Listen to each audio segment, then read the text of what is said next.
At what age was someone considered to be old in the Middle Ages? Did greying hair automatically guarantee respect from the younger generation?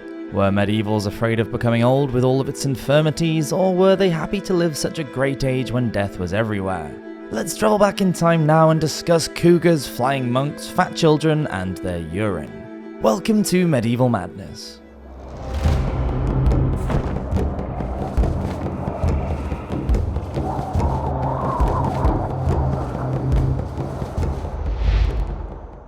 Middle-aged death and flying monks. If we look at the work of historian Georges Minoy regarding the data he collected from the 5th century of the men and women who survived childhood, the average age of death for a man was 44 years, and for a woman was just 34 years. His records taken from the 9th century of some 300 serfs at the Abbey of St. Victor in Marseille show that only 11% of poor peasants were aged over 60. Alongside this research, the early medieval cemeteries that have been unearthed across northern Europe point towards the lives of adults being considerably shorter for both men and women than in later centuries. So it's probably true that for the medieval common people, living above the age of 50 was unusual.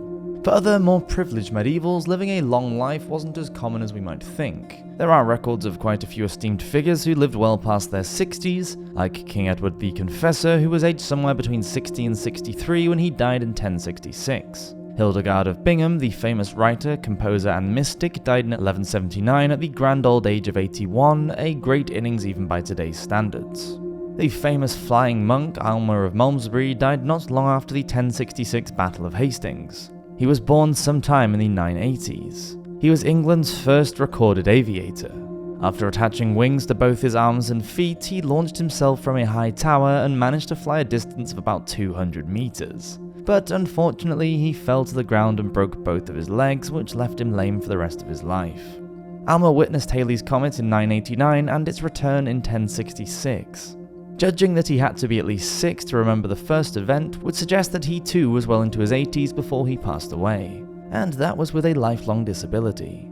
It has to be said that most of the elderly people mentioned were clergy who wouldn't have worked hard in the fields every day and were probably lucky enough to have an adequate diet. The Archbishop Theodore of Taurus didn't even arrive in Britain until he was about 65. He became Archbishop of Canterbury a year later in 668 and lived until he was 88. The African abbot Hadrian, who accompanied him, lived well into his 70s. Most of the powerful men who were promoted to the upper levels of the church were nearly always men above the age of 50 anyway.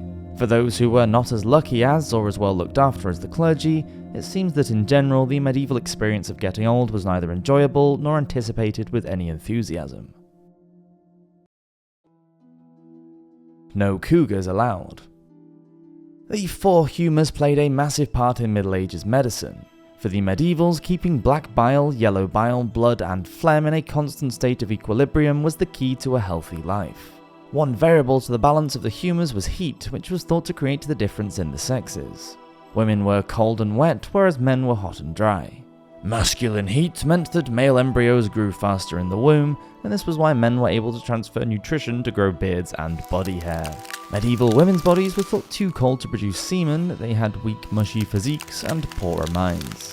Their wet characters were changeable when compared to that of the resolute and moral male. It was also why women's bodies were thought to be inclined towards producing nasty odours during life, and why their corpses decomposed more quickly once dead and buried. Although they were ill-informed, it would seem that people of the Middle Ages were well aware of the aging process and how it changed men and women in different ways. While the medievals generally associated the elderly with godliness and understanding, they knew that the agedness didn't guarantee pious behaviour. The English abbot and writer Alfric of Eynsham noted that elderly men who behaved, quote, like a child in foolishness should be cursed. He was particularly concerned with the shameless sexual cravings of the age, stating in a letter, quote, "It is very shameful that an old woman should have sex with a man when she is worn out with age and too old for childbearing. Unchastely, because sexual relations are not meant for any other thing but procreation only, just as the holy books tell us." As far as the sex lives of medieval old women were concerned, cougars were most definitely not allowed. Medieval mockery. Unlike in today's society, the medievals weren't shy at mocking the elderly and the physically infirm. Name-calling often revolved around the state of a man's hair colour or lack of it in 11th century Winchester. In 1086, the Burgess of Colchester was known as the Bold, whilst others were named Greylocks and White Goose. Other nicknames also seem to indicate that the men mentioned had reached a certain age, such as the Deaf, the Blind, Weak Feet, and the Lame Priest. If these nicknames are age-related, although they are not too cruel or insulting, they clearly show how the medievals regarded the elderly people of their communities. White hair seems to have grabbed the attention of many medieval writers and philosophers.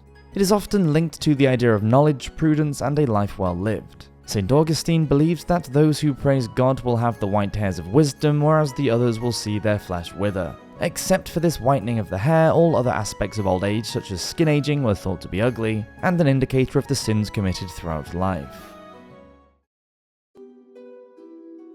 They died with their boots on. The Middle Ages were a violent time, and on the battlefield, age and experience were valued and respected. There are several examples of elderly men who actively took part in the Crusades. The deeply religious Raymond of St. Giles was in his late 50s when he was one of the first to take up the cross and join the First Crusade in 1096. After the victory at Antioch, he became leader of the crusade and was offered the crown of the new Kingdom of Jerusalem after its capture. He died before he could take Tripoli in 1105, but by that point he was 64 and had fulfilled his wish to die in the Holy Land. Reynald of Chatillon was another senior who died fighting in the Crusades. He was the only Christian leader to go up against the infamous Saladin. After his capture, Reynald was executed for refusing to convert to Islam in 1187. He was 62. The Holy Roman Emperor Frederick I Barbarossa, Redbeard, died aged 67 when he drowned in the River Salif in Turkey during the Third Crusade in 1190. He was considered an impressive soldier even in his later years. But perhaps the most formidable aged warrior of the Middle Ages was Enrico Dandolo. He was the Doge of Venice and led the Fourth Crusade when he was already 90 years old and had been blind for 20 years. He was a courageous and dynamic leader who drove his Italian troops onto Constantinople. Seeing that the soldiers were hesitant to advance, Dandolo bravely ran towards the city alone carrying the Venetian banner, which encouraged his troops to rush forward and join him. Under Dandolo's charismatic leadership, it was the first time that a foreign force was able to breach the city walls and Constantinople fell. Dandolo died in 1201 at the remarkable age of 98. For medieval warriors, perhaps dying in battle was preferable to suffering the infirmities and humiliation of a death from old age. Medieval care homes. In their advanced years, the medieval elderly usually turned to their families for help and support. But there were those that had no families to turn to in their later years. There is evidence of Good Samaritans offering provision to the vulnerable members of their community. This was encouraged by the Catholic Church, which dominated medieval life as a love thy neighbour form of benevolence. Those seniors who were lucky enough to have the money or resources could offer them as payment for their care. There is evidence of binding contracts between the aged and their carers to provide food and board in return for their inheritance. This was common in bigger towns and cities which had a large immigrant population of people who had moved a long way from their birth villages, towns, and support networks. The wealthy elderly could also seek out a peaceful retirement for themselves in an abbey or nunnery. There they would be safe and comfortable, ensuring themselves both a peaceful end and guaranteeing their salvation in the next life. But for those with no financial means, there were charitable establishments such as almshouses and hospitals. Western hospitals were intrinsically linked to Christianity. They were meant for feeding, clothing, and the shelter of pilgrims and the poor, rather than for a curative purpose. The monastery of Cluny distributed alms to the poor during the 11th century. This included money for the disabled, children, widows, and the elderly. Cistercian monasteries gave alms to those who could not work at harvest time in the 13th century. And guilds supported their members and their families, including the elderly and widows. Many almshouses provided help for poor widows. Orson Michel, a charity in late medieval Florence, gave 23% of their alms to elderly women in 1356. There were only a few institutions that specialized in the care of the elderly. Stiavoy in Paris was established in 1283 and sheltered as many as 40 widows over the age of 50. The Florentine Hospital of Orbetello, which was founded in 1370, provided accommodation for over 200 people, and most of them were senior women. There were others founded in England too between the mid-14th and 16th centuries. In Somerset, Robert Veal opened a small almshouse for between 5 to 7 residents who were described as, quote, poor men, infirm, broken down with old age, and unable to work.